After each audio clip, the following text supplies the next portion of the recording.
now, and if not, that things are getting better for you, because I know that it can take on a huge undertowing when we deal with things in life that we're not trying to do or explain or express or feel. So, with that being said, um, I wanted to share with you about the art of touch. Um, I think a lot of people think that many times touch consists of something sexual, and it's not about that. It's not about that at all. When we talk about touching, I want to talk about how this topic came up. It was very interesting to me that one day I picked up my niece from the airport, and when I picked her up, we were talking, and it's just second nature for me when I see my son. I didn't give him love and whatnot. And I'm not saying that the majority of people don't do this, but it's interesting that my niece and my own sister, which I asked talking about her, talking against her, anything of that nature. What I'm saying is, and of course she said she wasn't ready to come online or anything. So it's not my responsibility to push people. Y'all always see me looking and stuff because I do. I have a lot of screens, okay? So I apologize. Sometimes I keep my notes on one side or whatever. Um, so anyway, picked my niece up from the airport, and as we were talking about how she was, I don't know how we got on this subject, but basically we got on the subject of saying about hugs and kisses. And um, she said, "Well, me and Mama don't hug and kiss." And of course, my sister is her mom, and I'm like, "What?" And so I started reflecting about childhood, and I remember that when our mom was alive, Mom used to say, "Well, I'm gonna go to Dina and get some hugs and kisses because Crystal, she don't like hugging and kissing me." And as a child, I remember feeling sad because I was like, "Why don't you hug and kiss Mom? What's up?" And then naturally, everything for me, and this will be another topic on another day, but as a 5-year-old, I was taken, advantage of. I'm, I can say that because I'm being going through a lot of self healing, being, taken advantage of sexually as a 5-year-old. Actually, I was probably 3 or 4, but the fact that I can remember it, and I'll explain to you the things that actually triggered it, and it was really, really, really amazing. But anyway, another day, another topic. My point is that when my niece says to me that, "Well, I don't, me and Mama don't really hug and kiss," and I was like, "What?" I was like thinking that's impossible because I always got hugs and kisses from Mom and blah blah blah. So in my mind, I kept thinking, well, why isn't my sister giving her hugs and kisses? Because when I see my son, and maybe he'll come on one day, I hate to say it, but family be the last one to support y'all. Hey, it don't make me no never mind, because I'm sitting up here like I'm telling the truth. The truth is the truth, and it don't hurt nobody. So hey, whatever. I'm good with it because I know that I'm going to succeed, and I know they love me. You know what I'm saying? And thankfully, I don't hold that against them, because what I know is that there are things that I've gone through, and there are things that I have had to get through. So on my way to where I am, and even my journey is not done, I still feel happy and I feel proud of my successes. But I just say everybody has to go through whatever they go through and get wherever they're going to get. And sometimes it ain't with you. You know what I'm saying? But again, and like I said, that ain't my business, but I love them. But anyway, moving on. So as I'm thinking about it, I'm thinking, why does she hug you? Because Mom always hugged me. She always gave me hugs and kisses. But then when I remembered, it wasn't that Mom was necessarily coming to give me hugs and kisses. It was my sister. kisses. I was going. So, you know, the part of it is sorry, forgot to put it on. Part of it is some people will say, oh, you're a Pisces, you're a lover, you're a dreamer, you're this, you're that. And in my mind, that our horoscopes and things like that, the times we were born, the different places we were, things like that, they have a meaning in our lives and in our demeanor and our risk or what have you. Bought this extender thing for my internet, and I saw this blink out once. Now I'm not doing this with y'all today, Spectrum. So I need y'all to get on the good foot. My extender is in, and it's doing well so far, so good. So I don't have time for this because people out here trying to do some positive. And I'm gonna on the mom. Come on, Shipyard or StreamYard rather. Um, it bothers me. You know, I got anxiety, but anyway, and I said, it's me going to mom, not mom coming to me. But it didn't matter. It was the fact that many people have said, as a Pisces, you know, you kind of are very loving, kind, and lovey-dovey, you know, dreamy, blah, blah, blah, blah. Now, I don't have a problem with that. I don't deny that. But I also say that just because of the person that I am.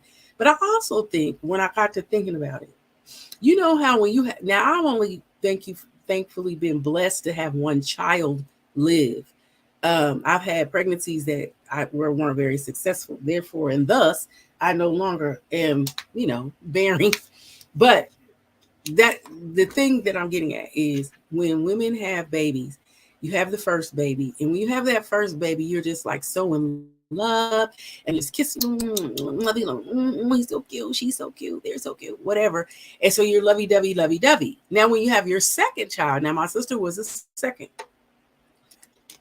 When you have the second child, it's not that you're not lovey-dovey, but depending on your circumstance, maybe you're unable to spread that love out because not, you know what I mean, not spread it out, but perhaps you're in mommy mode. Maybe you're a single mom, maybe you're a mother with a husband, but maybe you are in a relationship that you have both of the parents, but maybe they're just not proactive in the relationships and whatnot. But regardless of what the scenario is, it made me think with my sister, I was like, well, maybe my sister, that's my sister, that's my sister. Oops, sorry. Every time I hear it, I want to sing it. But whenever my sister came along, and the other factors, we have different fathers. But we never felt any of this. Don't get me wrong.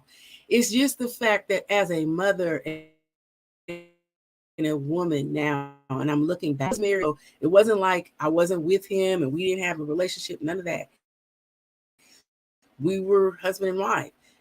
So I didn't experience the types of things that some women may experience when you talk about being a single mom. I just feel like maybe there has been, may have created certain things in relationships that could have put my mom to a place that made her was a Pisces. And so this is interesting that, you know, this comes to fruition here because I feel like love is love, but not love is like I'm a love. I love. Your StreamYard is a trip. So what my thought is if I plug up the Ethernet into the laptop, maybe it'll stop acting a fool because it's going to drive me nuts. And I don't mean to sidetrack us because this is a good topic. So let's get with it.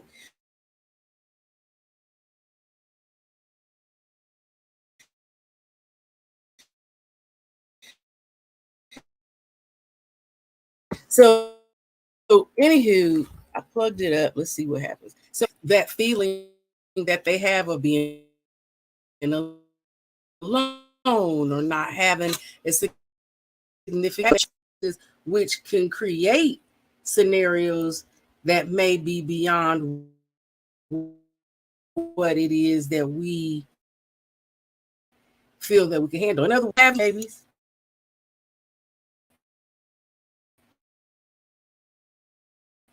You go through a challenge where you're like, I'm going to date myself, called Donahue. And Donahue used to have these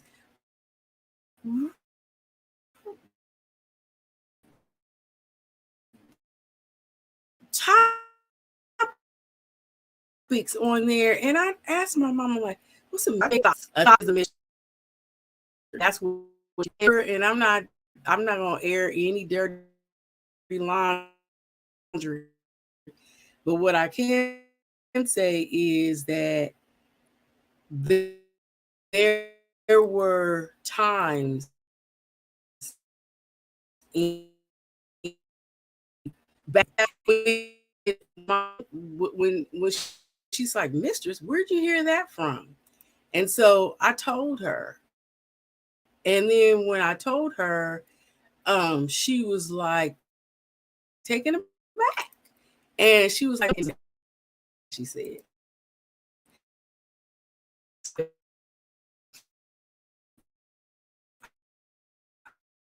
if you can't tell already, I'm going to find my answer. I'm going to figure it out. I'm going to leave because, what's going on. I don't know how,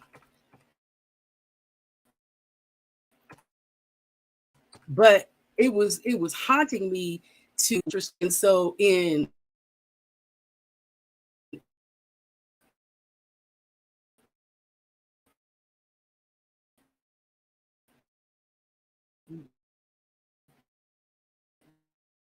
trying to figure this out,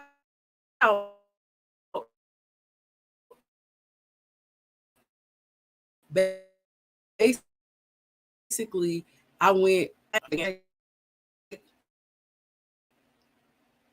I can't say it was Kris Jenner because Kris Jenner is not, she's like maybe 10 or 11 years old. She'd have been somebody famous like her.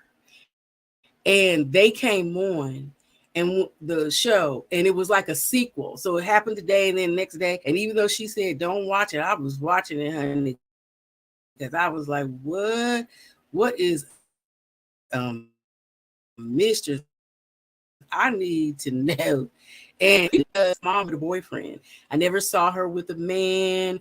I never saw her, have a whatever. And it's crazy because with that being said, there were things going on in that time frame and era that I call mama, you know what I mean? But there were women that were philandering around and husbands that was philandering around or whatever. Because back then, when I say they don't do this, not do it. And I think I am very, very, very and this ain't to talk about nobody, but I'm very very strong, weird, independent, because I just wasn't having sex with somebody for money. You know what I'm saying? And even now, I feel like if a man offers to take me out, great. I love it. I want to go out. Do I think he should pay for the dinner? Sometimes. But at the same time, if it's somebody that I don't want to send a message to, the wrong message to, no, I don't want him to pay for my dinner. I may go out because I'm nice, but I may not, depending on how my threat meter is. You know what I'm saying? I'm just going to be associating myself, because when it comes down to it, I cook really well and I love to cook. So if I need to eat, I'm going to eat. However, the man for me is going to be invited to dinner. You know what I'm saying? Or um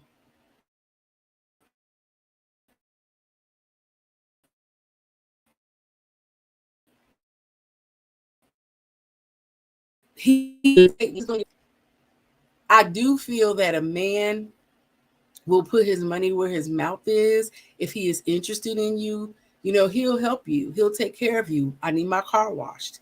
I don't need to ask you. You know what I'm saying? Just say, where's your keys? You know what I mean? Things like that.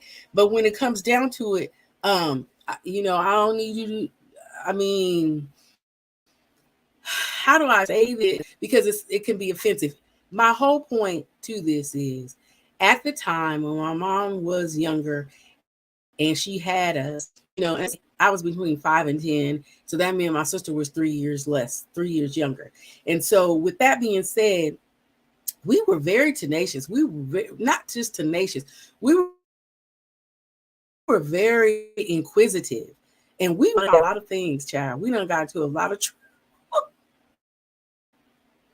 this is a side point, but I remember one time she took us to the movies. And this is the fact where they say you can't never take your kids out. Child, and you know how the movie theater has all the seats and they go downward towards the stage. Well, now they're different, but back then they used to be in theater type setting. And in the theater type setting, they would go shaped like a horseshoe kind of, and then they would go from high to low. So when you got to the lowest part of the room, that where the seats were. Child, I don't know if it was bad she never took us out, but because she never took us out, hell, we just decided we was going to explore. And I don't know if she fell asleep, but there was really nobody in the movie. So it had to be something like, you know, either it was a black movie, because back then, hey, it wasn't like it is now. Yeah. But or it was done crawled. She had us all the way in the back, but somehow our little asses done crawled underneath the seats, and she looks and we running down at the bottom of the theater. Boy, she mad. We went home like immediately, and we got an ass whooping. Okay? We did. It was funny, but I swear everything I heard was worth it. But anyway, I don't even know why I brought that up, but I think I brought that up to say that, you know, when the mom is single and she doesn't have a husband and she's doing all these things with their kids by themselves and stuff like that, hugs and kisses be last. And I think that a lot of us are a little bit more in tune with it now, because our topsy-turvy and everybody's talking about something. You're getting hit up on your email, your text message, your inbox, your DMs about different types of things people want you to participate in. And with all that being said, you're constantly being watched on the internet. And not like me doing the podcast and me doing, you know, my influencing and blogging and stuff like that. I expect to be watched, but it's funny stardom or fame or whatever that you want as quickly as you want it. But it's okay. It comes. You know what I'm saying? It comes. So it's not like you don't get it. And is that right now might not be the time, but you know what? It's coming. So that's all that matters in that regard. But at the same time, when we talk about a lot of things being watched and people watching us on the internet, you know, that brings up the whole fact of internet dads, Facebook moms. Hell, you happy and flaunting your kids on Facebook and stuff like that, but you're missing. Nobody sees you anywhere else. Not the point either. I'm saying, as mothers, it is very difficult, or as single fathers, to just parent and you lose track of time in the way of kisses. And we hesitate to touch because people feel uncomfortable. I mean, I get a massage. I tell you this, probably like 3 to 4 times a month. It depends on how my money is looking. But I have a membership. So the membership entitles me to a free hour. And then that usually gets taken up at the beginning of the month. But with all that being said, when I go get a massage, it doesn't bother me to have a massage. It doesn't bother me to be touched. But I have so many friends. Some people have fibromyalgia. Some people have other disorders where touching hurts. But other people just don't like it. They don't like a pedicure. They don't like to be touched. And so again, when my niece told me that she doesn't get hugs and kisses from my sister, I started thinking about it and it took me aback. And I was like, did anything happen to you? I called my sister and I'm like, okay, we need to talk about this. And she's like, what? I said, well, I would really like for you to come on my show and, we can have a sister time. We can invite your daughter. We can invite my son. And she was like, well, I'm not ready. Okay. So moving on, I said, okay, well, let me ask you myself. I was like, Jasmine, oops, well, I don't know. That's my niece. Okay, anyway, I said, my niece brought up that she, they don't, that, that hugging and kissing is really not a big thing in between y'all. And whenever I go to see Cam, that's my son, me and him hug, gives me that on side. He's such a big baby. Oh my God, I remember when he used to sit on my lap. Now, boy, bye. He can't sit on my lap. But anyway, so we do our little side hug, and when I hug him, he has all the hair on his face, but I give him a kiss and I just love him up. And I love up my grandbabies. When I see my grandbabies, it's yum. And my sister does that with her grandbabies and the babies and my grandbabies, her grandnieces and nephews. But it's just interesting because the one, like, when we talk about first, second, and third generations, I'm in the third generation with my third generation having grandkids. Okay, so because of that, I feel like that there are generational curses that we've all been privy to, whether you're racially privy, whether you're female, gender bot friendly, whatever the scenario is, we have these generational curses. And so for me, I always say I don't have any regrets. If you ask me if I did something, I'm gonna tell you.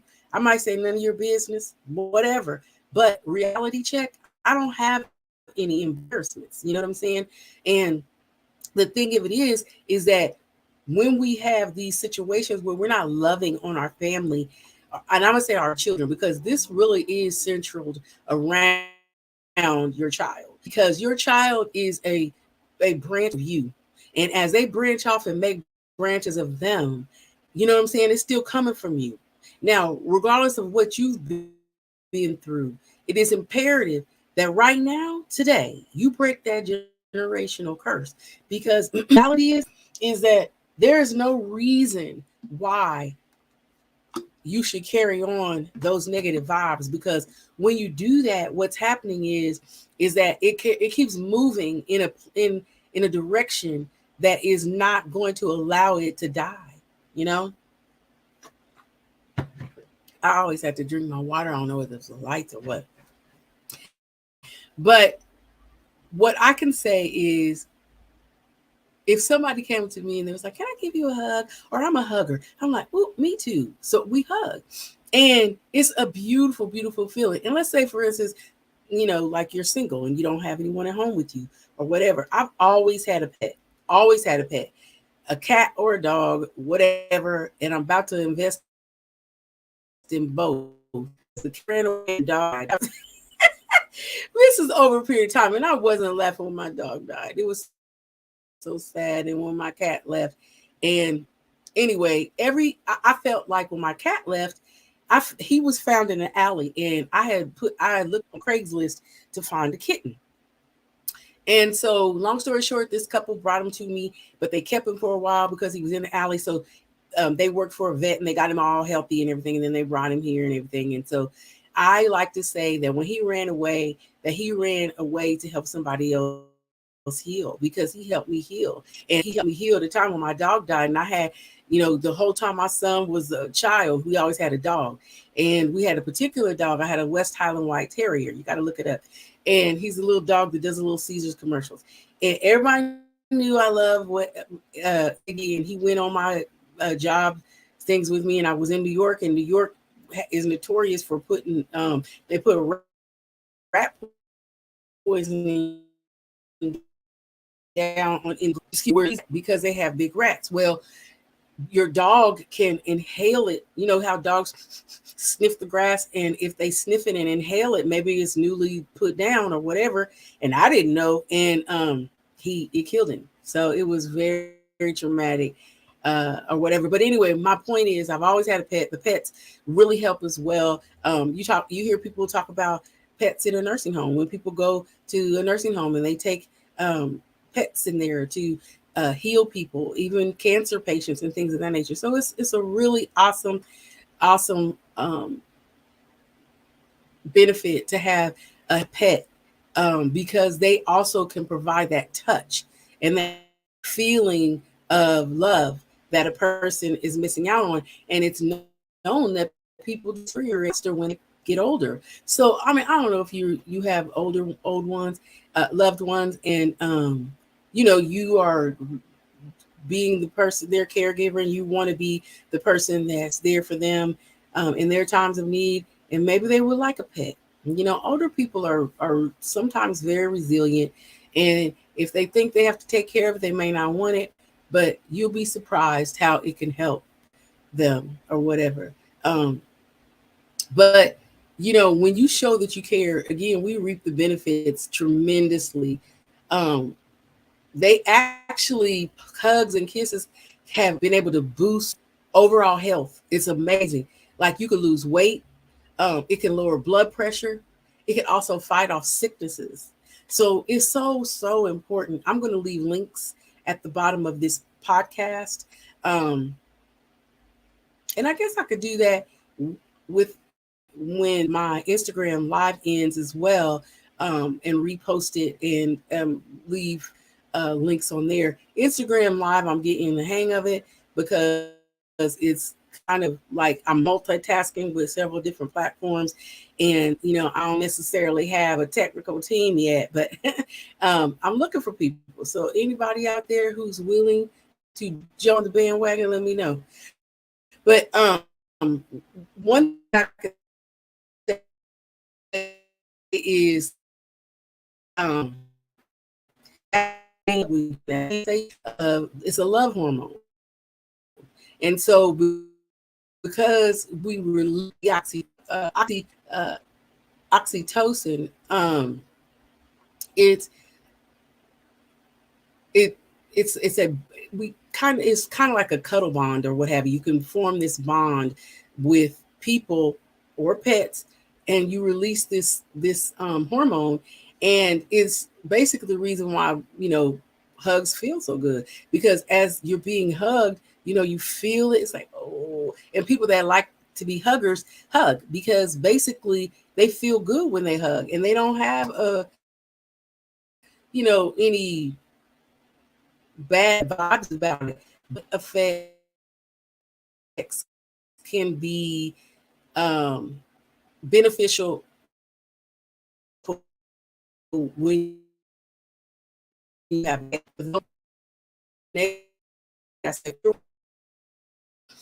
then you also should check into that, because when I do my podcast, I purely focus on the positive blood energy, because I feel like if I focus on the negative energies or negative concepts, that can bring a person down, then it takes me to a place I don't want to be.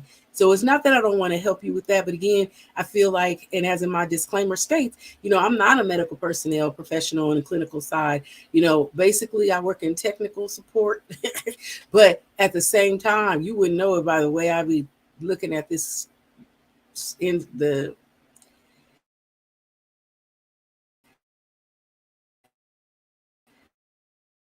technology I'm working with, but some of it's so if you do not like hugs, what is the inner child in you? Why is that happening current for you, in that you are not allowing yourself to be a hugger or someone that wants to hug? The only thing you can do is investigate that, because if you block something out, and in the case where I was having my situation, and like I said, that we can get into later, um I had a situation where I was basically uh, eventually something else made me aware of what was happening with me and why I was, it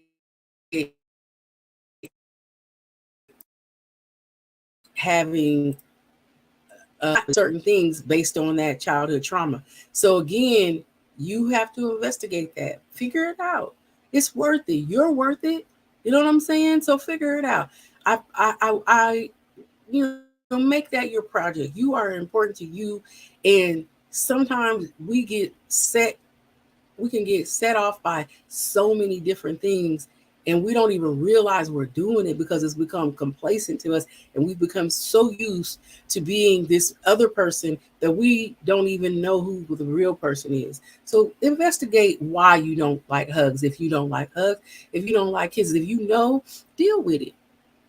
The only way to get to it is to go through it, and you got to go through it to get to it. Okay, that's all I can say. And I wish I could give you a hug. But with that being said, if you give someone a hug, and they're feeling down or whatever, and you just go up to them and give them a hug and a squeeze, you might feel bad. They might feel bad, but you get a hug. You get a hug. Everybody gets a hug. And you'll find that your mood will just lift. And this sounds weird, right? But it's not. Trust and believe me, it's not. And there have been times, how like if you're mad and you just want to be mad and you just want to be, and somebody gives you a hug and you're pushing them and you're trying to push them, and eventually you give in, right? Because you need it.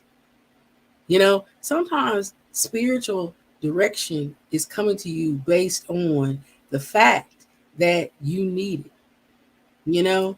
And there was a study that was done, and it found that frequent hugs actually protected people from increased susceptibility to the kind of stress that leads to infection. When these people were getting these hugs, what they found it was that they were no longer exhibiting, or they wouldn't, the release of infection, the hugs protect them against stress and infection. This that was done at Carnegie Mellon researcher, and I'm gonna share the links with you or whatever. But instead of like an apple a day, you know what I'm saying? People would say give a hug a day, and to just keep, the doctor away, put with a hug, not even an apple, but with a hug.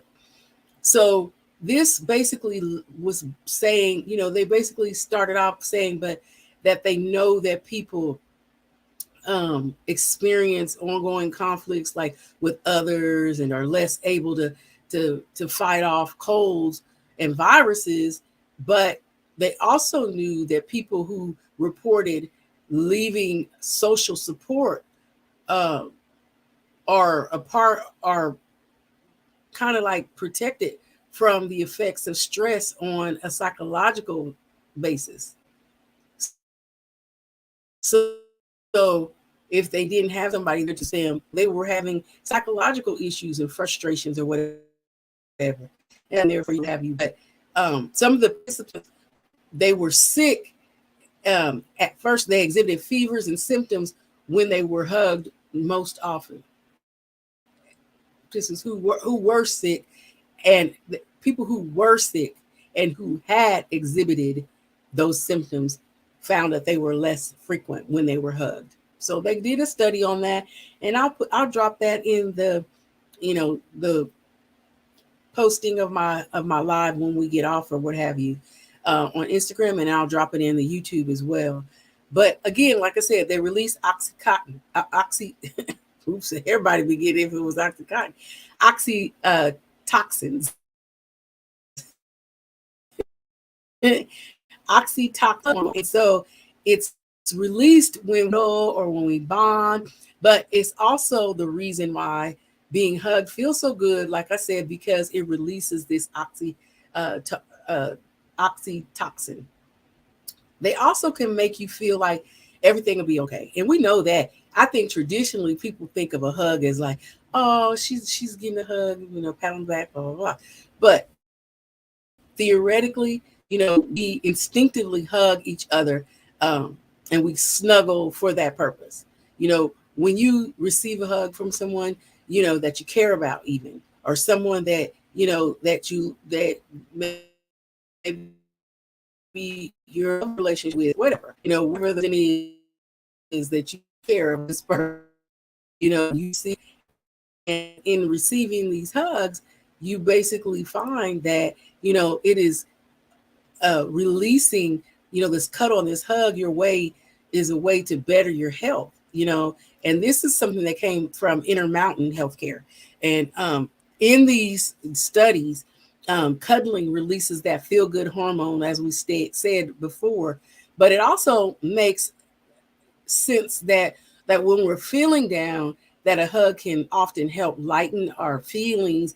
And then there's also research that, like we said, that suggests hugging or cuddling for more than, say, 6 seconds, that oxytocin oxytocin and other hormones are released on maximum levels. So it's so important. It's a boost to your immune system, to say the least.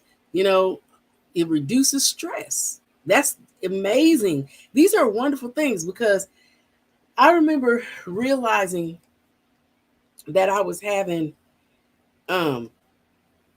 issues with my hair breaking off. And I like to, I don't really like to put a relaxer on my hair, but occasionally I will. I use keratin. And so when I get and I have a lot of shrinkage. So my hair might look this short, but it goes down to here. And then I put the keratin in it. And what I love about the keratin is it straightens it, boom, boom, boom. And I can toggle back and forth with the braids, opposed to like when you put a relaxer in, it snaps the hair. And if you do the braids, it can break. So anyway, I just went to natural hair. Anyway, what my point is that I was having breakage, and I was like, what in the world is happening with my hair? And it was because of stress. And I failed to really believe that it was stress. You know, I was like, oh, I'm just having a rough day or something, just whatever. But I was feeling down in the dumps, you know, days before, weeks before. I was depressed, you know, about, I think it was empty nest, because at the time my son was going to college, and it was just like, oh God, what am I gonna do with my life? Now I miss the fact that, I mean, I know I'm gonna have a husband again one day. I know that, and I'll have someone to take care of. But Jesus, can you send him? Because I'm getting old. No, I'm playing. I know it's coming. Anyway, my point is, he might already be here. Hey, he just don't know it yet. So, with that being the case, when you have like a bad day, and you know, you see a friend, or a friend says, you know, you look like you need a hug, or you say, maybe I do, or yes, I do need a hug. You know, your friend gives you a hug, and now you enter the science comes into play. So start release, and the stress levels lower, as well as the level of anxiety. Talked about anxiety last week. Hey, you need a little hug in your life. And so your day begins to get better. And this also, it might sound interesting and not interesting, or familiar or not familiar, but if it does to you, then you might need a hug. Trust and believe. And it's okay. You know, you can go up to somebody, like some parents are like, what are you doing? Get off me, you know, and just keep hugging them, because they needed it. They needed it. But cuddling creates better relationships. And we definitely know that, you know, as I mentioned, whether it's romantical. If it's romantical, then, you know, it could create better relationships. And, you know, it might be something you start today, and it has a long-term effect over the years. And next thing you know, you're hugging until your 80s. You know what I'm saying? So don't put it out of the picture. Don't be afraid. You know, there's a book called The 5 Love Languages by Gary Chapman. And he basically identifies physical touch as one of the 5 ways that we express love, or we want love, or with how we want it to be expressed to us. Okay. So when we talk about that, for so many people, it's more important than just words of affection. Like, oh, I love you, boo. Hey, boo. Yeah, okay. But with that, like somebody says, I can show you better than I can tell you. Hey, show me with a hug, or what have you. So in the times where we talk about, for so many people, where it's more important than just words of affection that they want to hear. They want acts of service, receiving a gift, or, spending time together. Those are good things or whatever. And we like gifts. Hey, we like gifts. But the reality is touching. Touching is, I love, I'm telling you something. Let me tell you something.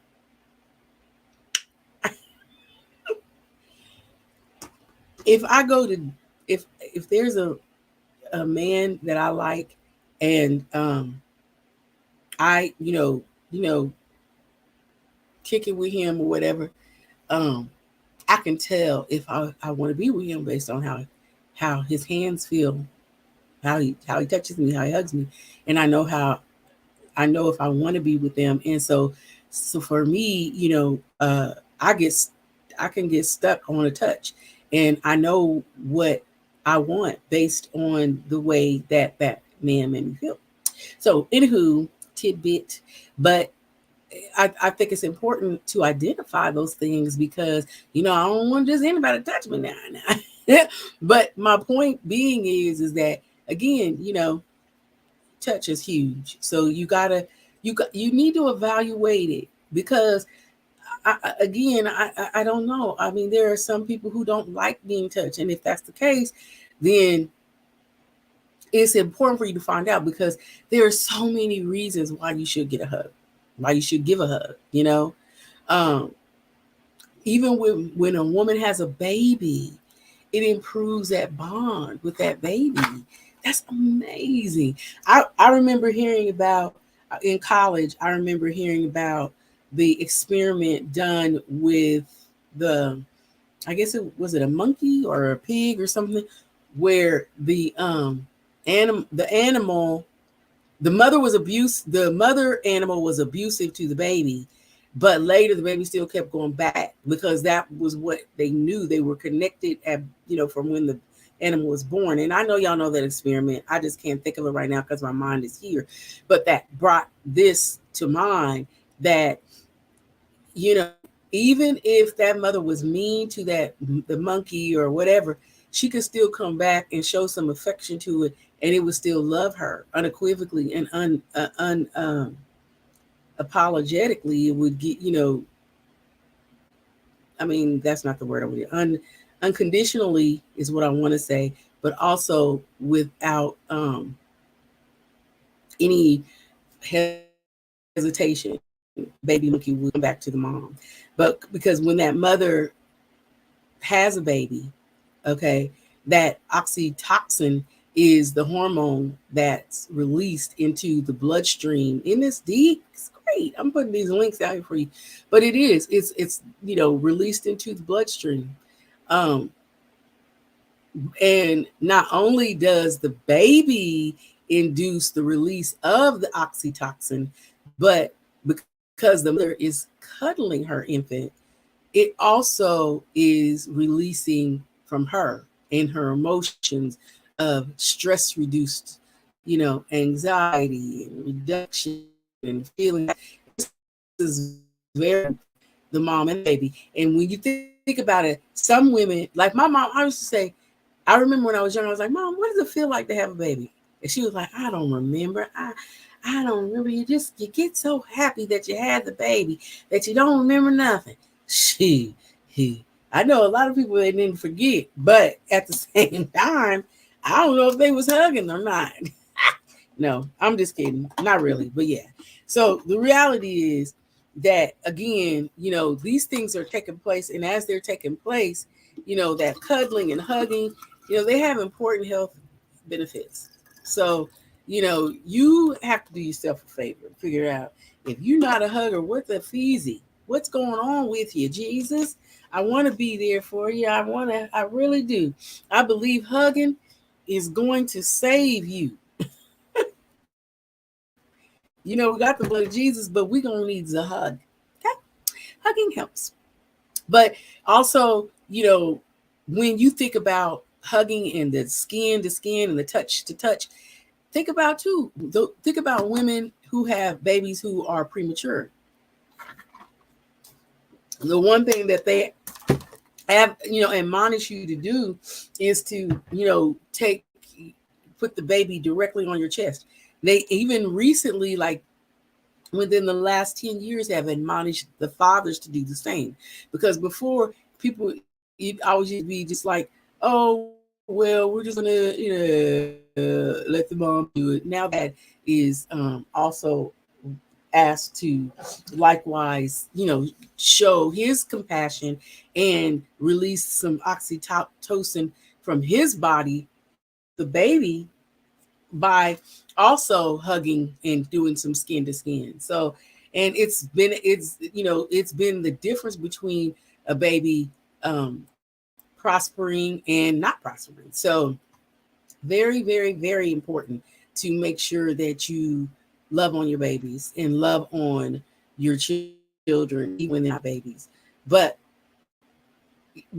one of the things that I really like a lot is when it talks about the release of stress. Stress, hugs, that is very profound. And I say that because when it comes down to it, it's so important that you want to release those oxytocins so that you can have that stress benefit.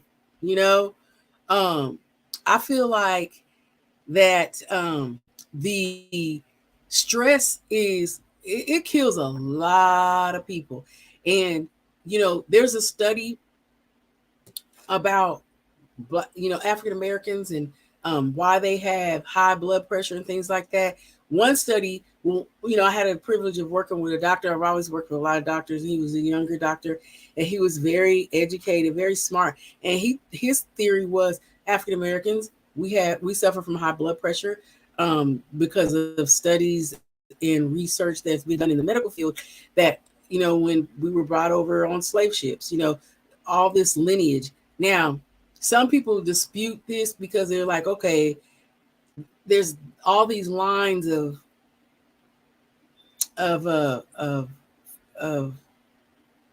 these lines of families. Sometimes my words escape me, sorry, that have gone through and crossed through. And so if the study said that we were all put on these ships and we were brought over here as slaves, and they used to prevent us from, this is a whole different subject, don't really want to go here, but the salt that they used to make us last while we was in the ship, because they wasn't treating us like shit. But anyway, moving. The point is, they're saying that is the contribution to high blood pressure. With that being said, there are other studies that say stress is a huge factor in blood pressure issues. With that being said, hugs could be and are a culprit of reducing this. So when we talk about any type of illness that we go through, we're looking to make it less in our bodies, right? So anything that we can do to do that, we should do it. We should definitely do it. And if you getting a hug and giving a hug can help you release some stress, what could it hurt, right? So that's important. There is a pretty involved and also in to connection, and it starts with that friendly touch. So we're talking about a hug. I just realized I didn't put my earrings on. These are other earrings. Side point. Anyway, a lot of studies have shown where If a person is touched, and whether it's their hand or whatever it is or however it is, these things can benefit an individual in so many different ways, and definitely in the way of making sure that these hormones are being released. Because with that being the case, you have years that have supported touch as being great for all of us and being a great outcome in a number of different ways. Okay. But for the most part, if say for instance, a teacher touches a student on the shoulder or the arm, you know what I mean? Then they've seen where students are more likely to participate in class. Now, there are deeper studies about people and what kind of learner they are. And a lot of times when you think of people being touched on the shoulder, they're an interpersonal learner and they like to be praised. They like to be given compliments as they're learning, and it heightens their perception of different things and their understanding and receiving of different things.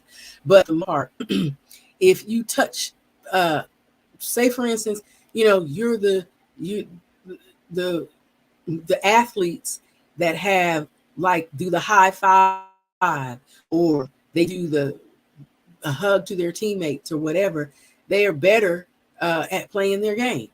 You know what I'm saying? And I mean, you don't think about this because it's kind of second nature for some people, but when it becomes pretty paramount to think about and to digest is when you start thinking about some of the things that we're talking about today that you're missing out on or that you don't exhibit. You need to ask yourself, I've never felt that. I've never,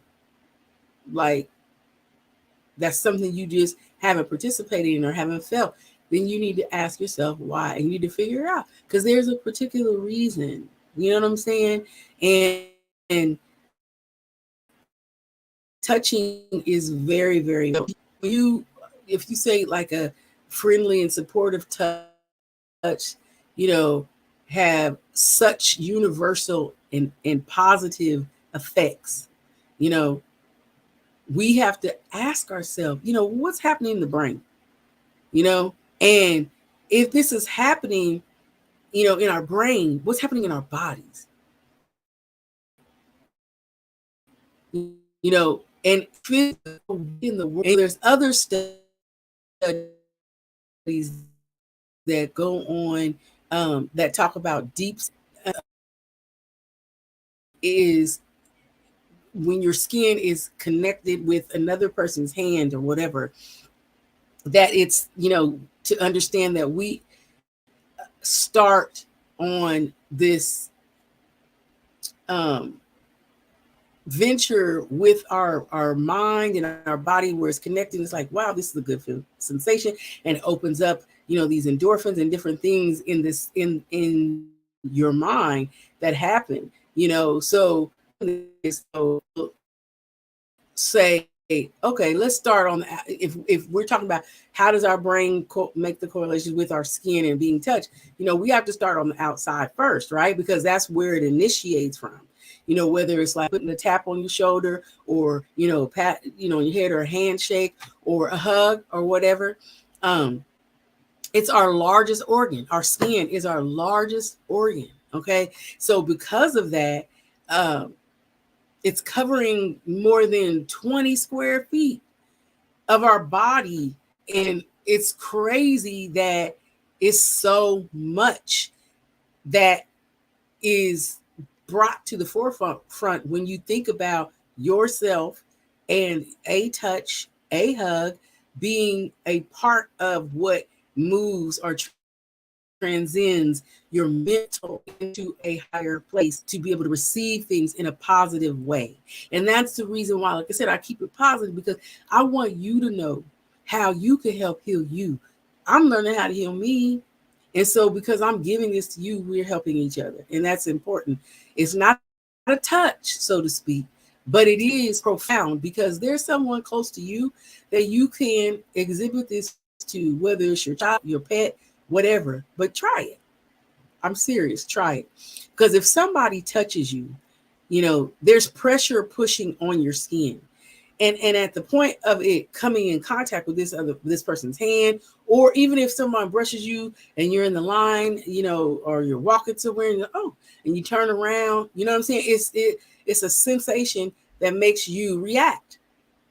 Okay. And some people react in a negative way, like, dang, watch where you going, homie. But the reality is, do you have to react in a negative way? No, you don't. You don't have to react in a negative way. The one thing that I can share with you that I can say is sometimes, it's just a conversation. You might want, you didn't anticipate positive from that point. But if someone touches you, like I said, that pressure is pushing on your skin, and it's made that contact with their hand or their shoulder or whatever. And under your skin, you have these receptors. And those receptors are called I don't even know how to make sure I'm pronouncing it right. Pacentian corpuscles. Anyway, so this doctor or this researcher, she was director of touch research in the University of Miami in Florida. And she was basically saying that these receptors that we have are the first things that come in contact with something, but because they're receiving the this stimulation from a hand, a shoulder, or whatever, she says that those receptors send a signal to your brain, and when they send the signal that those Pacinian corpuscles, I think is how you say it. When those Pacinian corpuscles send the signal, they go directly to a nerve bundle that's deep inside of your brain called the vagus nerve, a vagus nerve. And so when they connect, it's just like, first of all, let me back up to say how wonderfully we are made. We have an awesome creator, right? Because who in the world can deny a creator that made us like this?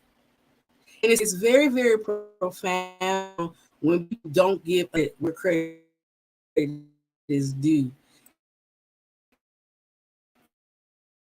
In any scenario, get it, got it, good, understand it. But the reality is that we were wonderfully made. Because for a touch like this to send a signal to your brain, then your brain transponds it into a bundle of nerves that then says, ooh, that feels good, or ooh, that hurts, or whatever it is. We're talking about feeling good. So feeling good into the vagus nerve. The vagus nerve is also called, it could be called the Van Dier, I think. But because it has like a branches, like a tree, because the branches that are basically intertwined in that Van Dier throughout the body, it's not just one place, it's in several internal organs. So the fact that the touch to the brain, then the brain to the organs can happen, we was wonderfully made. Quit playing. And it includes the heart. So when you break it down and you talk about the heart, and that's one of our larger muscles in our body, but it all regulates, all the things when it comes down to health, heart attacks, the way the blood pumps to and from. But because you are talking about these bundle of nerves, those Pacinian corpuscles that go into the Vanderveer, the vagus nerve, the vagus nerve.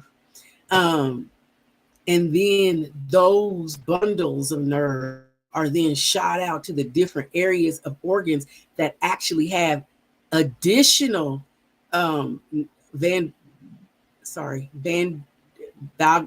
additional vagus nerves. That's amazing to me. That is so profound because again, it's regulating things.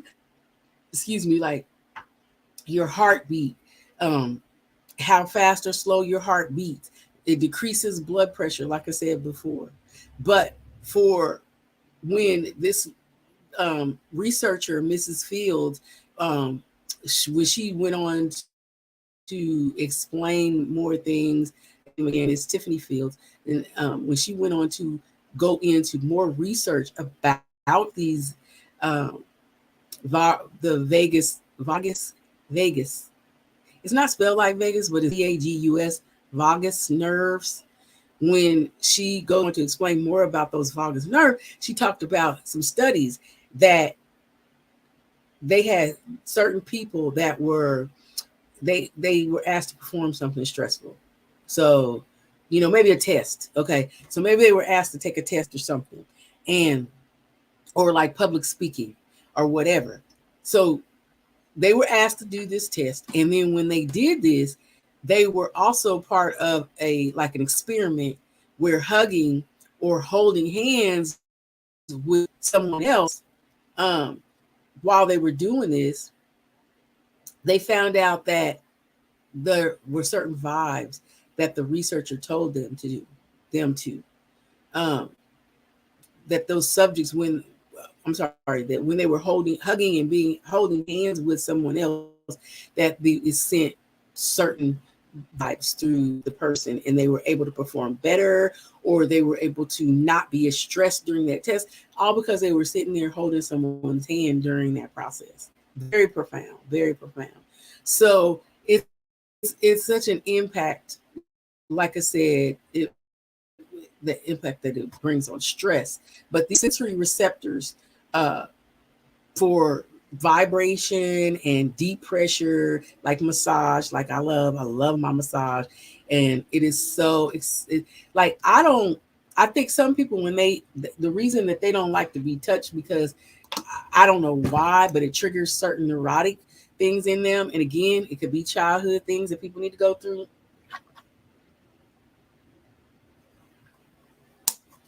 or the inner child. My friend Lady D Tarot, she's Lady D Tarot 1111 on YouTube. YouTube. And some people don't do tarot and things like that. I love listening to her because she's spot on for me. And so she brought out earlier this week about the inner child and how people need to deal with their inner child. And I thought that was so profound. I was like, see, to me, when I come into contact with people, places, or things, and they fall succinctly in line with something that I'm bringing up in our topic today, and we at Thursday, that was Monday. I mean, that was Wednesday. So that was the day before. I don't really discuss my topic with anyone until like 24 hours before, and she does her readings early that morning. So yesterday morning, she did this reading. I thought it was crazy because I didn't listen to it today. And I was like, oh my gosh, she's talking about the same thing I'm talking about, basically. But she had other things going on, but mostly she was talking about dealing with the inner child. And so I think that's very, very profound, that if some people don't want to be touched and they have a feeling of discomfort from touching, it is an inner child issue. And I believe that anyway, not to be associated with anybody else. But just so I can tell you what the Pansian, that's how you say it, Pansian corpuscles, like metacarpals, Pansian corpuscles. These are sensory receptors for vibrating and deep pressure and are essential for proprioception.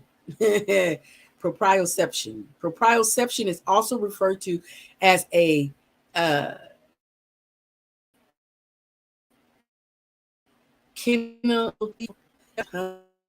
honey, if I do go to YouTube and say, how do I say this? I forget by the time I talk to y'all, but I'm gonna put the links in. You can pronounce it how you want to say it, but just know I tried. That's all I do is try. See, but it's saying it's a sense of self-involvement and I mean and body position can be described as a and proprioception. Proprioception is mediated by proprioceptors and sensory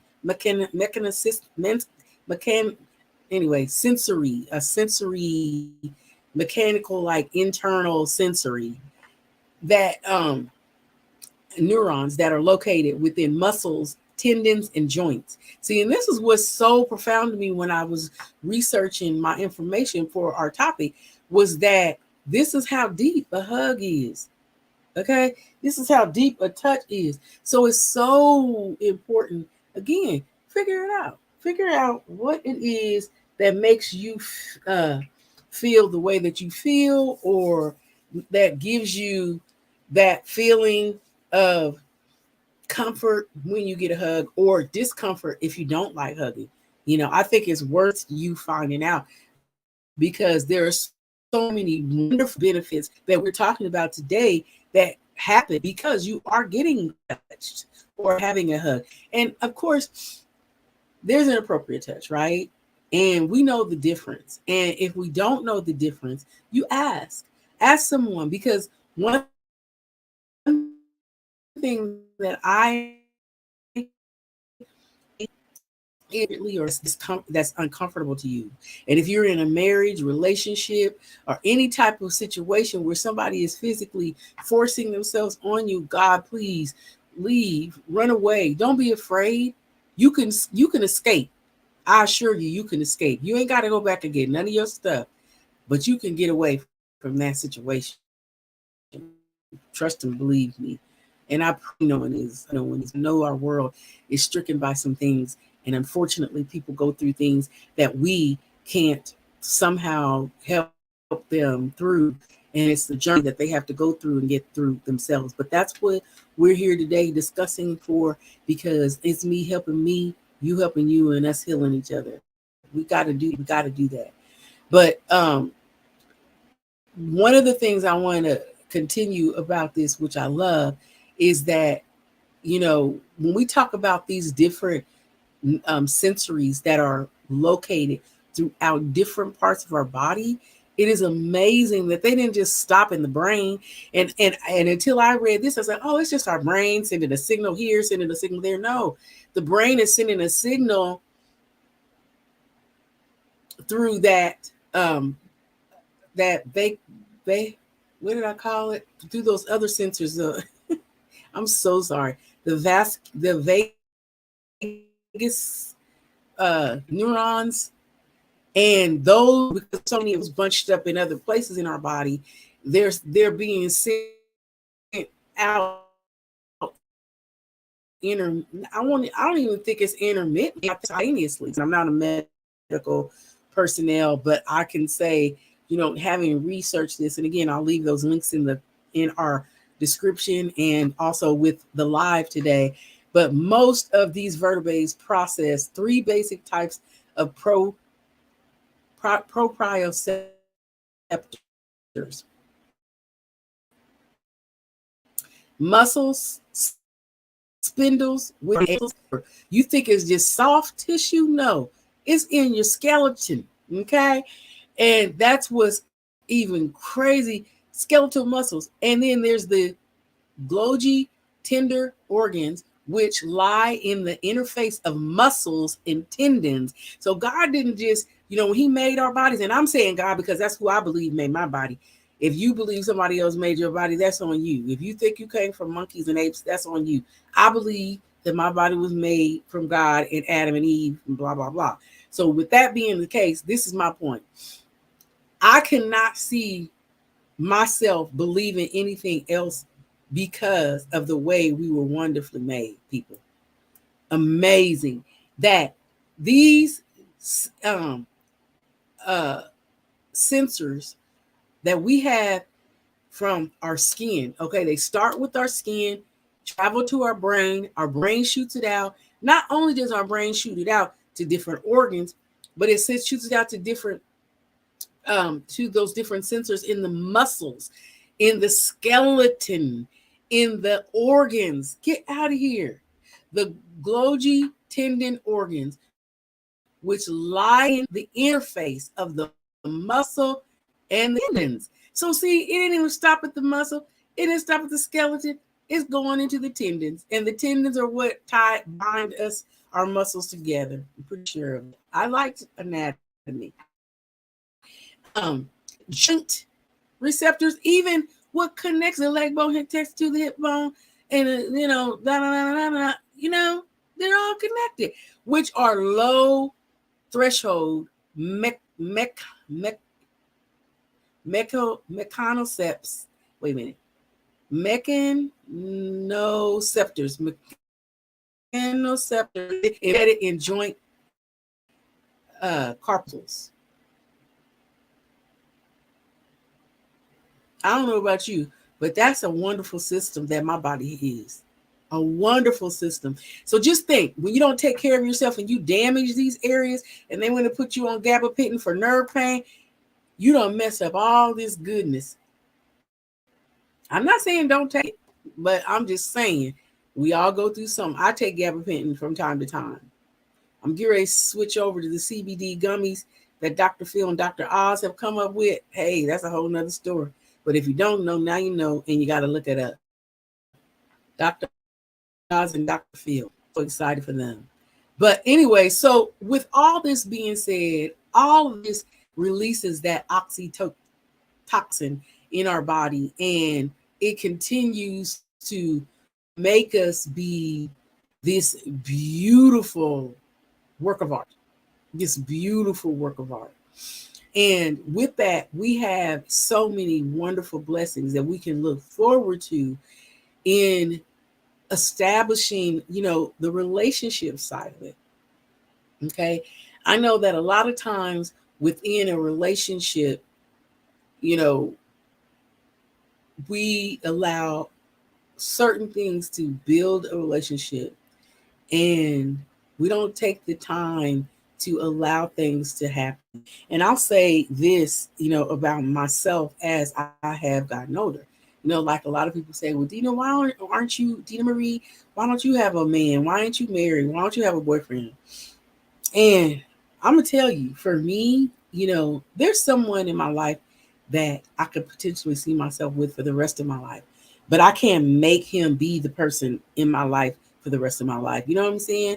Everybody has to build and grow to a place where they want to be in order for them to be where they need to be, and whether that's with me or whatever. You know what I'm saying? But what I do know and what I do believe is that there are levels that I can take myself through, and ways that I can allow myself to grow so that I'm able to establish a place in, I guess I want to say, again, it comes with this self journey of healing myself, healing,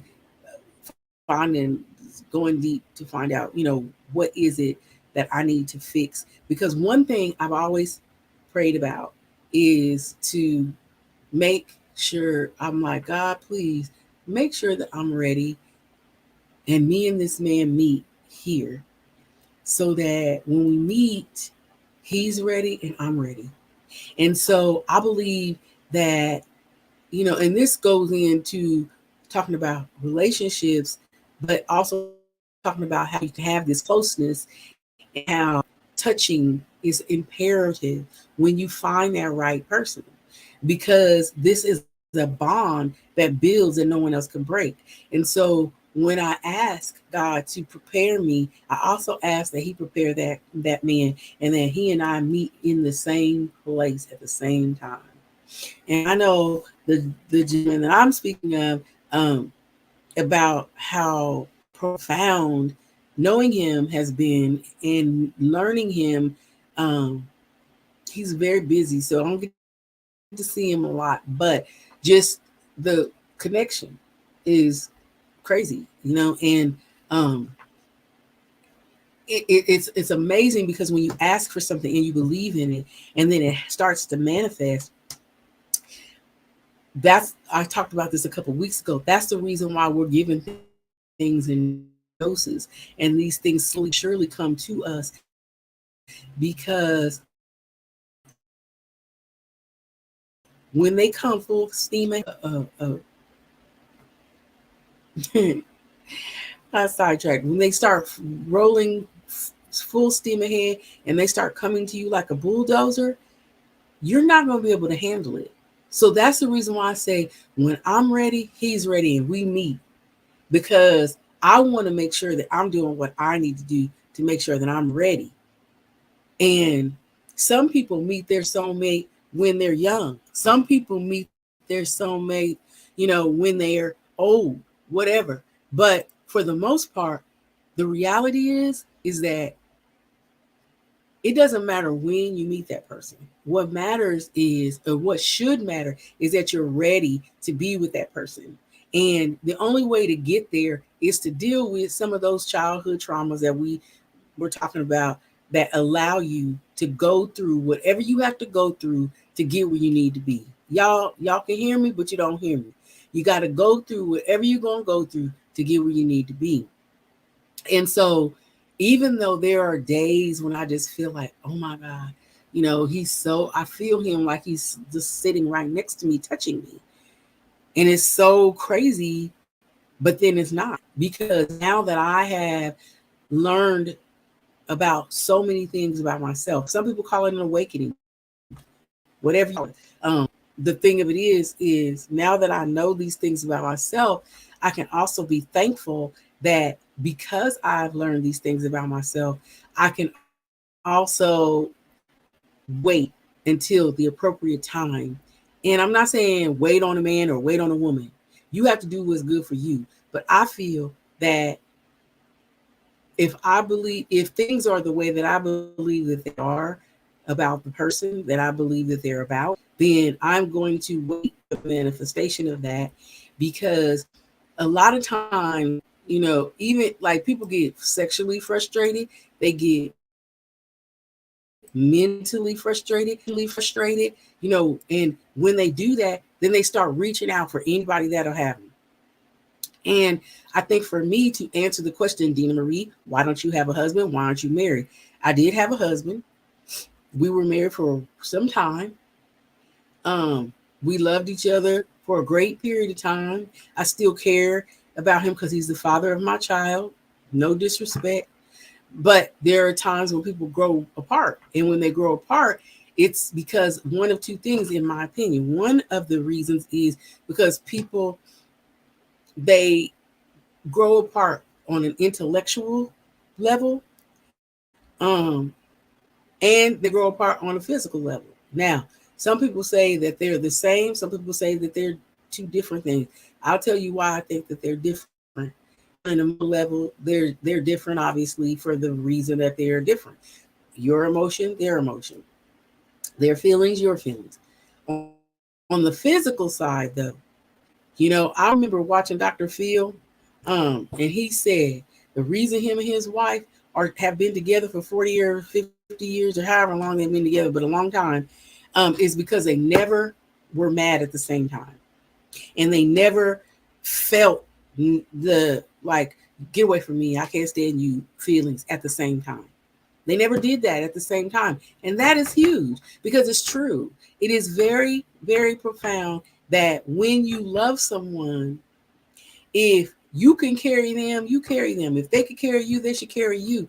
But the reality for me is that I have often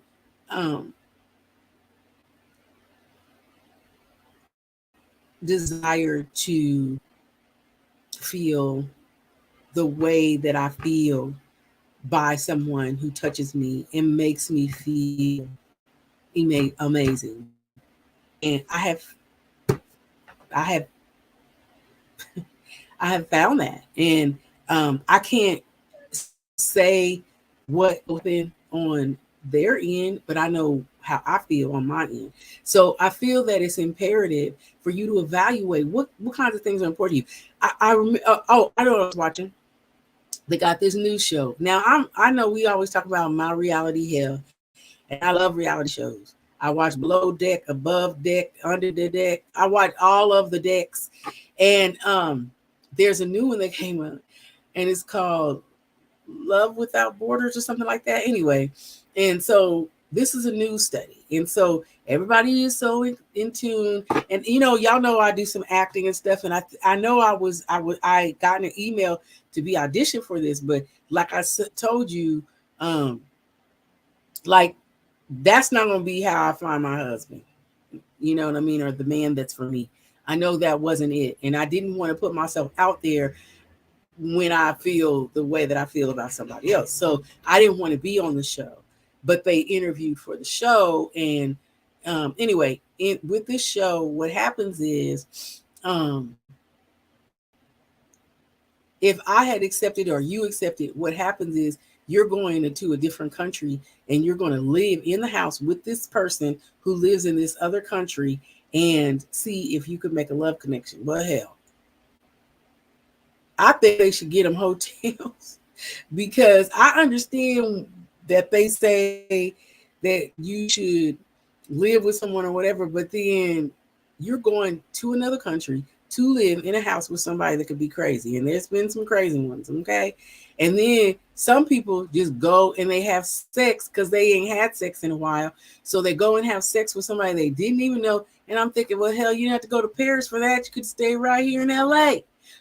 Or you could have went to Miami or went to New York or wherever, or Charlotte, hey, Queen City, or Top City, Topeka, hey. Anyway, the point is, sometimes people are in situations by others, or they make these decisions on their own, and you start coming physical.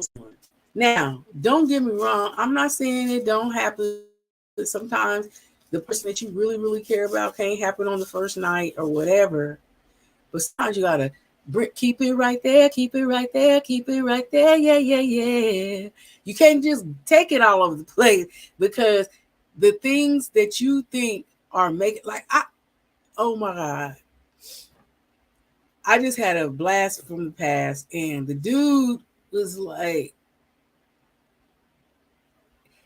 I lived in North Carolina, and North Carolina was the most interesting place ever to date because sometimes, hell, all the time, some of the people there, some of the men that I had encountered, they always thought it should be physical first, And I don't know what goes through men's heads, but mentally, but what I'm saying is,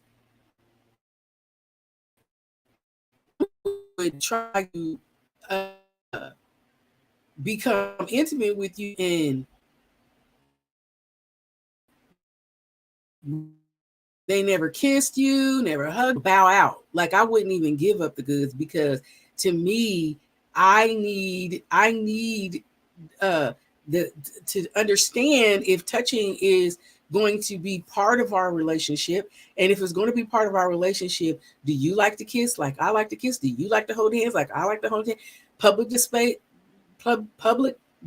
of affection. I ain't scared of it. I'm gonna tell you right now, because if I'm hugging and kissing and holding hands with my dude, then it's nobody's business. But are we gonna be laid across the top of the car and all that? No, none of that. But my point is, it's not always about sex. Okay, it's not. And for whatever reason, there's people out here on Instagram, isn't it? And I hate on the people that can know how to do it. You got to do shit to do with how big your ass is. excuse me, beep, but it has to do with the muscle in your thigh and separating that from your butt.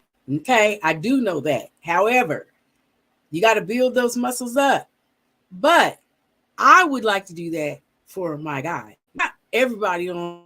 I feel some kind of way when I roll up on a page and there's something inappropriate, because it just makes me feel some kind of way. It makes me feel embarrassed. It makes me feel a certain kind of way for the females, because you don't have to do that to get a man. And if the man that you trying to get is trying to say that they want that, then they don't want you for that. Okay. And there's one thing that's changed about life, and that is your age. That's it. But all the other things that don't change are how things have been done for years. And if that's the way you do what you do, it's going to get the same result it yielded 30 years ago that it's yielding today.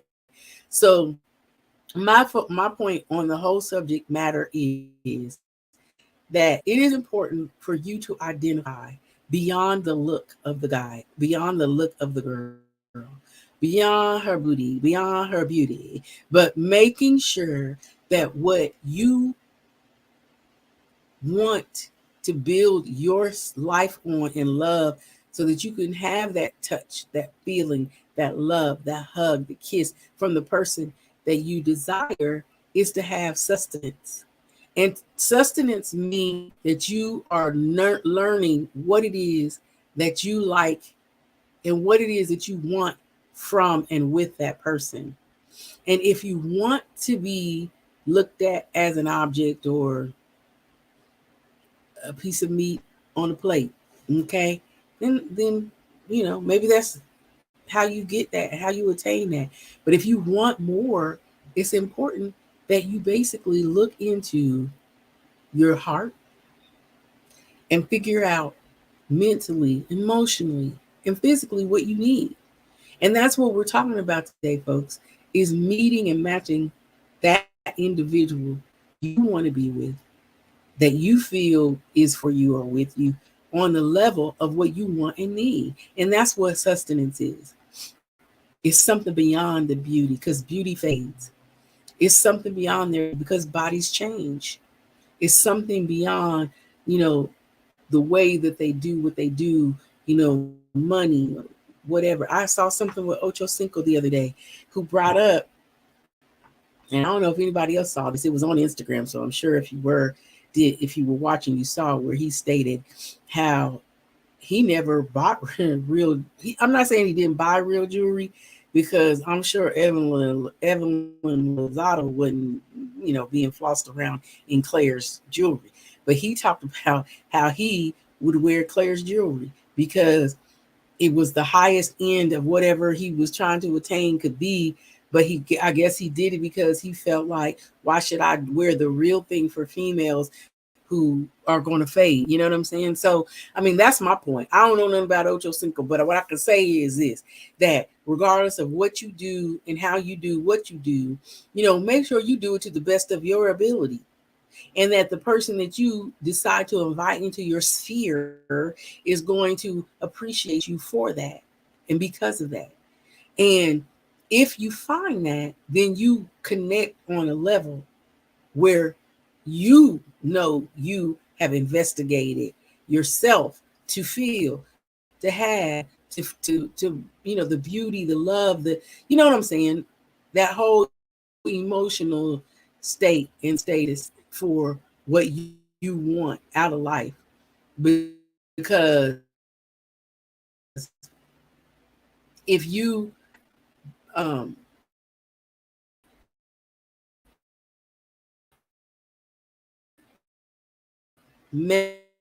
manifesting, I won't even say manifesting, but a relationship that's going to be positive for you in the long run, where you get these things like love and affection and your hugs and your kisses, and you have that connection with you and this person, then the only way for you to get there is for you to research what it takes to help you be there, to help you get there, to help you understand, what life is about.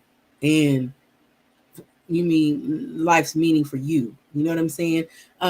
I know that early on I brought up the fact that, you know, the reason this topic became a discussion, excuse me, was because one of my family members had brought out the fact that she doesn't have that type of relationship with her parents, um, and that they were not, very big on hugging and kissing her, and I'm not sure why that was, but there are certain things, and I mean, I went into depth with her parent, one of her parents, and they didn't feel that it was anything negative. They didn't want to discuss, but the whole point of everything that we go through is that we go through what we go through because of what we've been through. Okay. And so when we think about life's journey and we think about the messages that have been sent through this journey, did we take the time to process it? Did we take the time to heal it? What does healing entail? What does it look like? Does that mean having a, psychiatric evaluation or psychologist come in? And I think we talked about it before. A psychiatrist prescribes medicine, a psychologist. And so a lot of people, and people have even gotten life coaches. So a lot of people will first come in touch with a psychologist, or if they have a good psychiatrist, and the psychiatrist, and they tell the psychiatrist, I don't want any medicine, because it used to be a theory years ago that people were just being prescribed anything to get them to do anything. So you have ways that you can investigate or research the types of, medical personnel that you decide will facilitate any type of healing that you are going to undergo. And the important thing is to make sure that you maintain relationships with people who are going to be in your corner, and who are also, if they see any radars or red flags going up in relationships, if you feel stuck somewhere, that they're going to be able to help you get out of that successfully and safely. But in looking for any type of clinical staff or personnel to assist you, it's important that you find someone that meets you on that level, as personality wise, someone that is going to provide you with the information that you feel you need to make you successfully grow and move forward, in your healing process. And I talk about healing, and I talk about, me healing myself, you healing you, and us healing each other. A big part of this is acknowledging what's wrong. Maybe it is very traumatic for you to go back in time and understand or see or acknowledge, what has happened, or what kinds of things you block out the reason why you don't like being touched or hugged or what have you. But as we've talked about today, the appropriateness of hugging and touch is all we're focusing on today. I understand that we go through, negative things and things that make us hurt and make us feel some kind of way, but that's not my purpose today to bring that to the forefront. But I do feel that if it's something that you feel that you're exhibiting or experiencing or have experienced, and it's making you block things out, please, please, please seek someone who you can trust to communicate with. I know some people will advise, oh, talk to somebody like a friend. No, talk to someone who keeps your information confidential, because a lot of some up and other people be privy to that, and then unfortunately, excuse me, excuse me, sorry. Unfortunately, somebody say something, and then it's being heard by other people, and then it hurts you in another way. So I say, go to someone who is, trained to be able to communicate these things with um, the remedies of these things. I know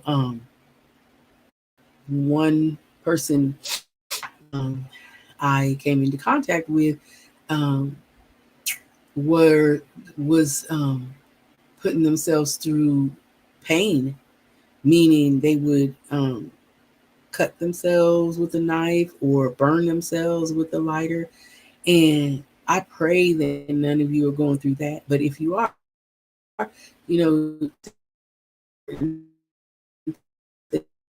it's of the things that may or may not have happened to a blockage or a way for you to not want to discuss why you don't want to be hugged or touched or loved on.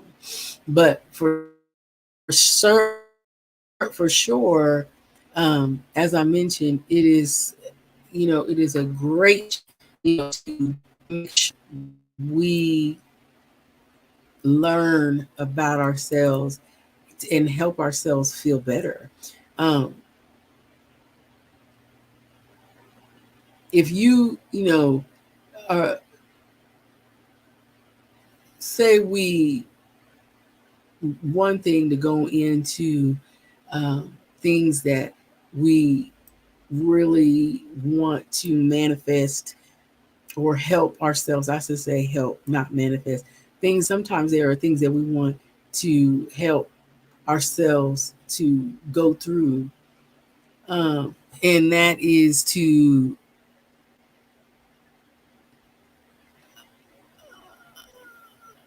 someone was just telling me they was having issues with their sound. Hopefully they could come back on with us or whatever. But if we have issues that are making us feel some kind of way, and we don't know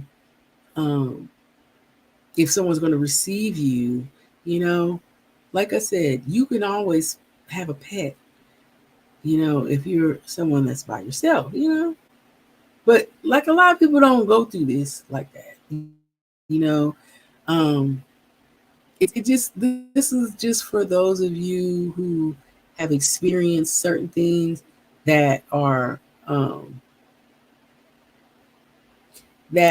so profound that you want to make sure that you have an opportunity to start healing yourself. You kind of have to look into certain things, but whatever it is that makes you feel good about yourself, it is important that you go out and do that for you.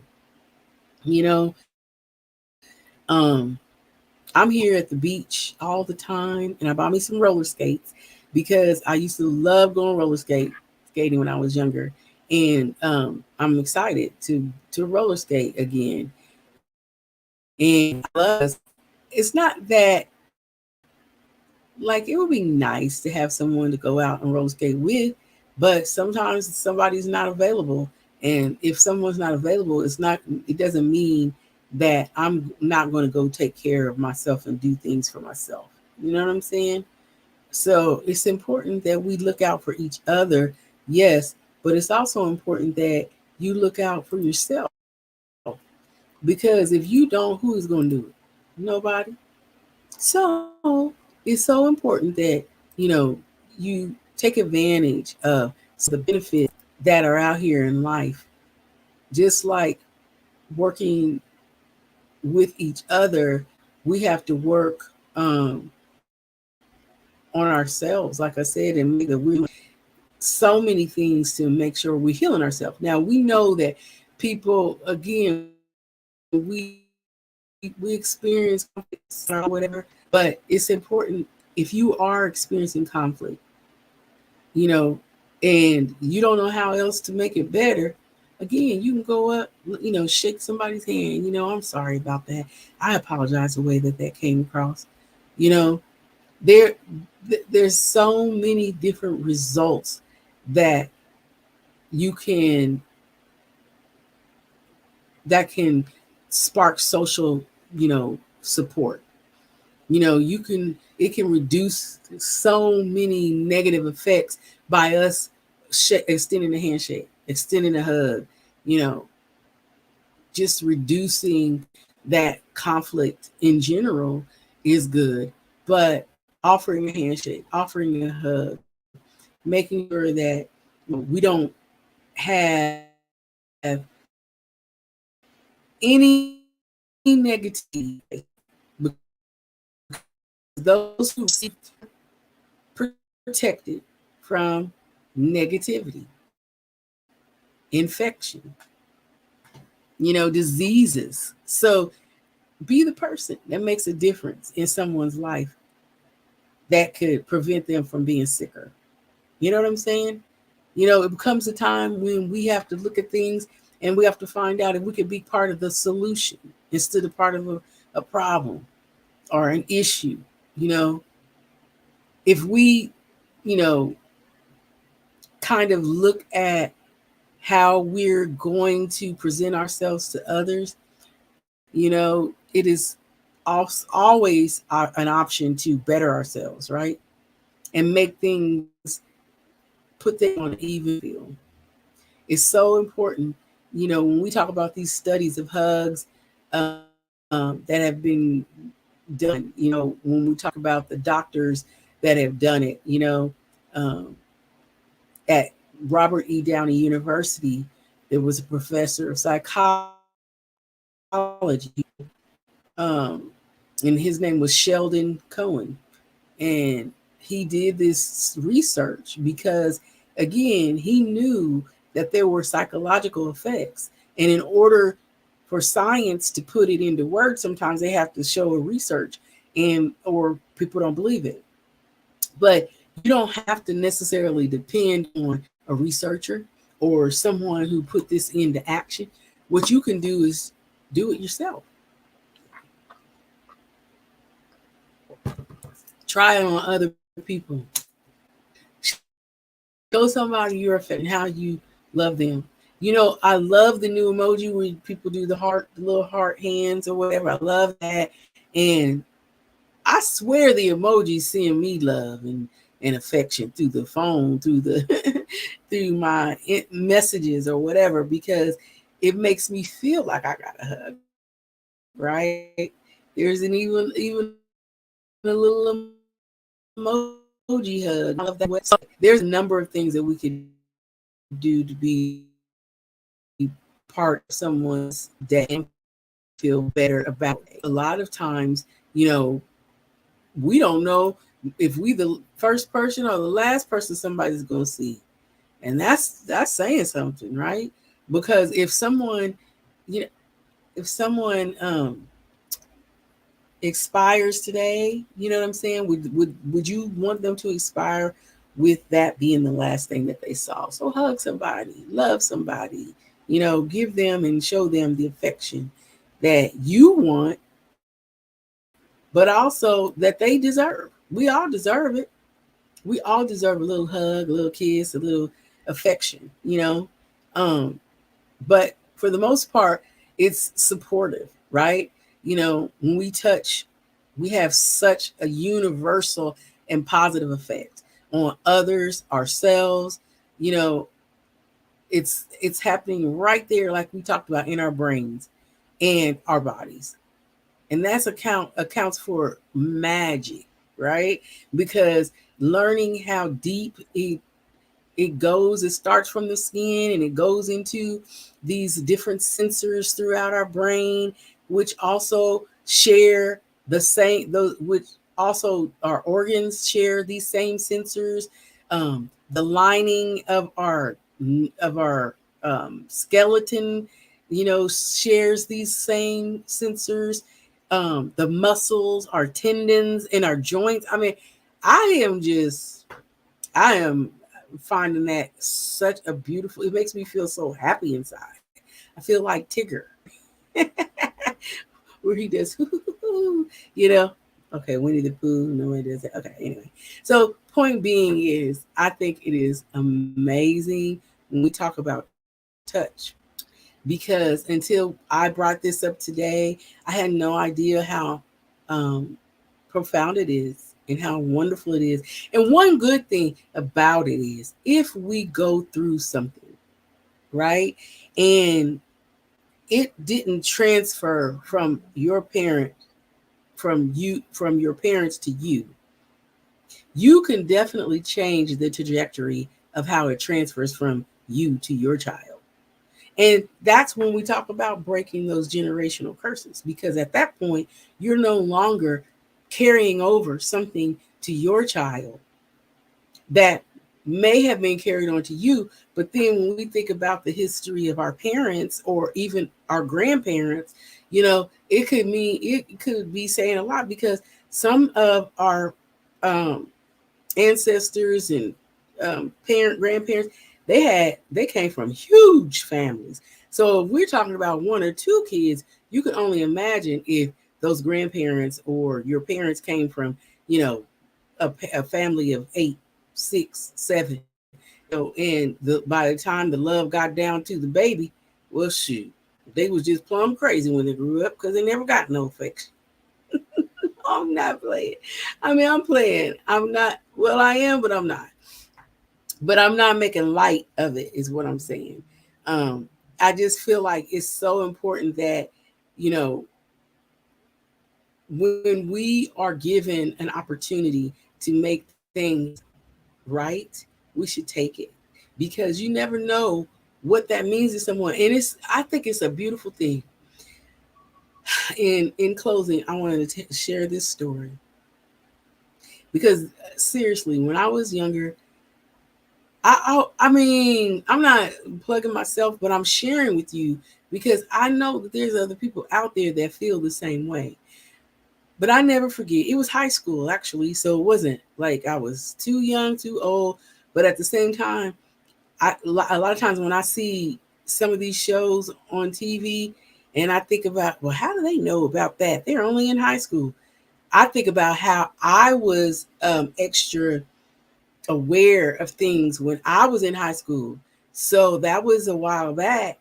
And now when we talk about um, people now, or kids now that are in high school, and how on top of things they are, I'm not so quick to judge, because again, the time is fast forwarded so far in advance. But what I was going to say is, I had a teacher, and her name was Miss Magonia. And to this day, I love Miss Magonia. She was an Italian lady. And at the time in my high school, she was pregnant. And she was my English teacher. I want to say third or fourth period, maybe fifth period. And she was always noticeably sad. Now, not very many, I don't think of the other students in my class noticed it, because she was so disconnected from us. She gave us the work, she allowed us to do work, but she was also she was very kind, and it was just, you could tell she was going through something, is what I'm getting to. And so she would let people get away with things in the classroom. And so I would always say, and I was like, Miss Magonia, are you okay? And then she was like, yeah, honey, I'm good. But she would never look at me. And she knew every day I was going to ask. Excuse me. I was like, is there something I can help you with?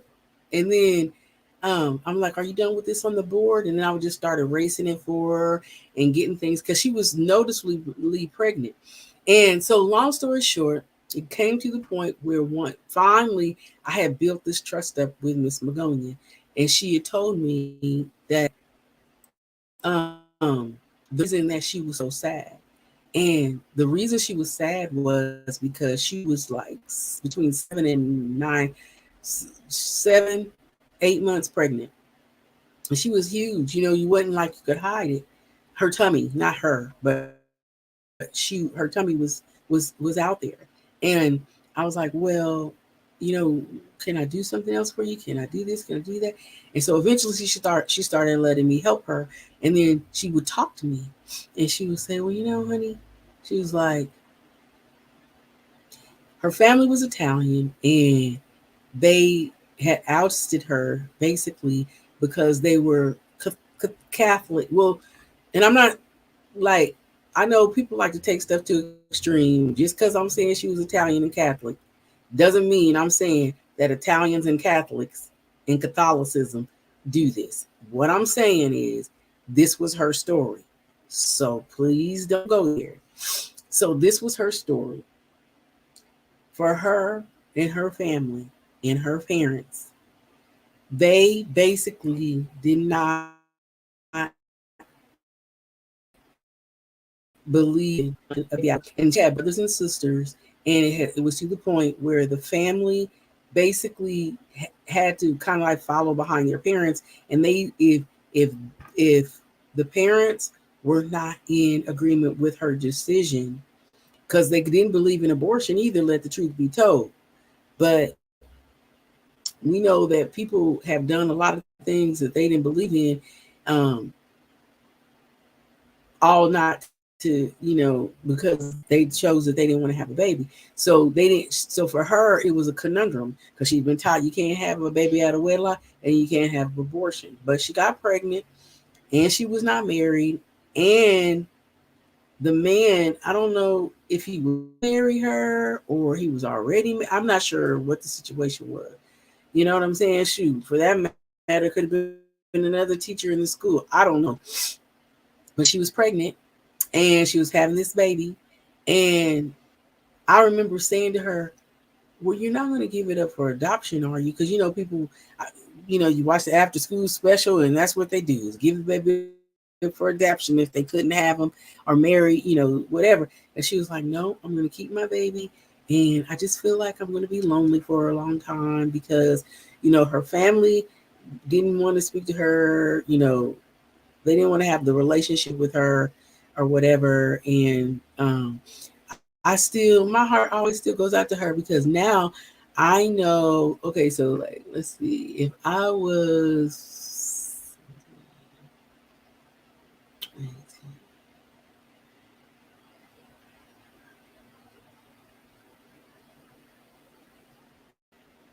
I'm doing the math. It's 6:36. I believe that her child now would be in their late 30s, which is cray, because she probably still has an opportunity to be a grandmother to them. But I wish I knew how things turned out because she was awesome. And she taught me about self-fulfilling prophecies and everything. Like she taught me a lot of things. And she was like, be careful for what you wish for and what you say, because sometimes things come true and leave you in a position you don't want to be in. But we've come to the end of another great show. And I love it. I love it. I love it. I love talking with you all. And I love sharing with you all. And I love healing with you all. And like I said, I'm going to put the links in there. Sometimes it takes me a minute. So make sure y'all come on back now. You hear? But anyway, go like and subscribe. Come on, people. Support your gal. But make sure you check for those links and stuff. I'm going to put them in I'm going to put them in our chat. And then I'm going to take us on out on a song that I wrote. I wrote this song and it's called Me. And I remember I was, relocating here to California. And when I came to California, I felt lost and I just didn't know I knew who I was, but I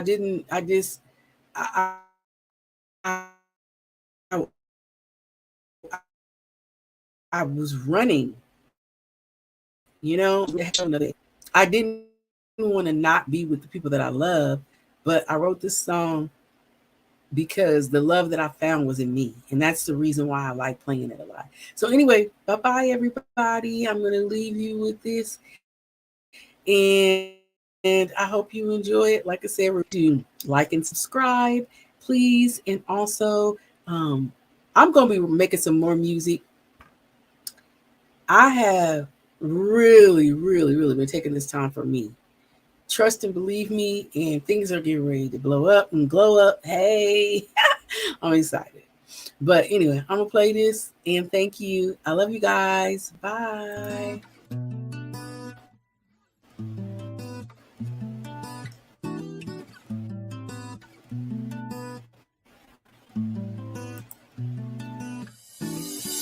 Looking for love, looking for love. Looking for love, looking for love.